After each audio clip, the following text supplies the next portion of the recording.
জাপানের বিরাট শ্রম ঘাটতি পূরণে বাংলাদেশ, দক্ষ কর্মী পাঠাতে ঢাকার মহাপরিকল্পনা।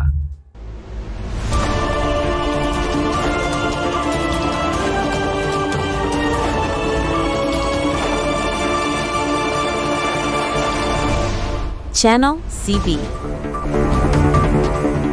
আসসালামু আলাইকুম প্রিয় দর্শক, স্বাগত জানাচ্ছি আজকের বিশেষ সংবাদে। জাপানের শ্রমবাজার নিয়ে বাংলাদেশের জন্য এক বিশাল সুসংবাদ। 2040 সালের মধ্যে জাপানে 1,10,00,000 কর্মীর যে বিশাল ঘাটতি তৈরি হবে তা পূরণে সব ধরনের সহায়তা দিতে প্রস্তুত বলে অঙ্গীকার করেছে ঢাকা।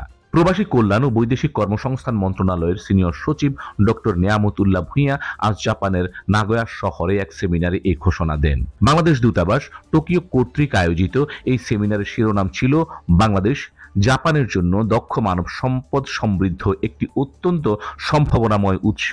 সচিব জানান, বাংলাদেশের দক্ষ কর্মীদের জন্য নিশ্চিত কর্মসংস্থান এবং জাপানের ক্রমবর্ধমান শ্রম চাহিদা পূরণে উভয় দেশের রিক্রুটিং সংস্থাগুলো একসঙ্গে কাজ করবে। সেমিনারে ডক্টর নেয়ামতুল্লাহ ভূঁইয়া তুলনামূলক পরিসংখ্যান তুলে ধরেন।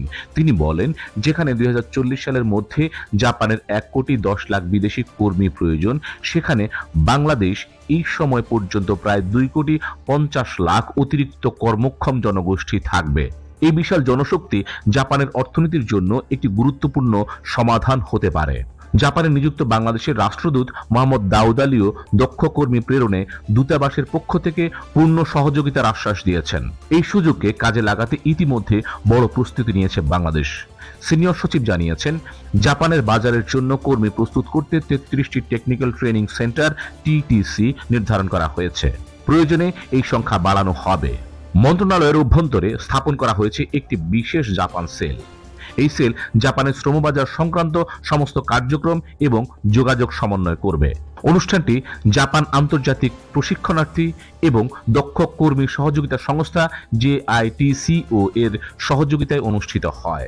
সেমিনারের পর একটি বিজনেস ম্যাচিং সেশনও অনুষ্ঠিত হয়, যেখানে দুই দেশের প্রায় 250টি জনশক্তি প্রেরণকারী এবং বিনিয়োগকারী সংস্থা অংশ নেয়। গুরুত্বপূর্ণ এই ইভেন্টের শেষে বাংলাদেশি জনশক্তি প্রেরণকারী সংস্থা ও জাপানি রিক্রুটিং কোম্পানিগুলোর মধ্যে 4টি চুক্তি স্বাক্ষরিত হয়, যা দ্বিপাক্ষিক শ্রম সহযোগিতাকে আরও এক ধাপ এগিয়ে নিয়ে গেল। JITCOর সিনিয়র ভাইস প্রেসিডেন্ট অ্যাম্বাসেডর শিগেও মাতসুতোমিও আন্তর্জাতিক শ্রম প্রবণতা এবং জাপানের কর্মসংস্থানের সম্ভাবনা নিয়ে আলোচনা করেন। সব মিলিয়ে জাপানের শ্রম ঘাটতি মেটানোর এই উদ্যোগ বাংলাদেশের বেকারত্ব দূর এবং রেমিটেন্স প্রবাহ বাড়াতে এক নতুন দিগন্ত খুলে দিতে পারে। প্রিয় দর্শক, আজকের বিশেষ সংবাদ এই পর্যন্তই। আমাদের সঙ্গেই থাকুন। Nazim Hamid, channel CB। Subscribe now for daily news and updates.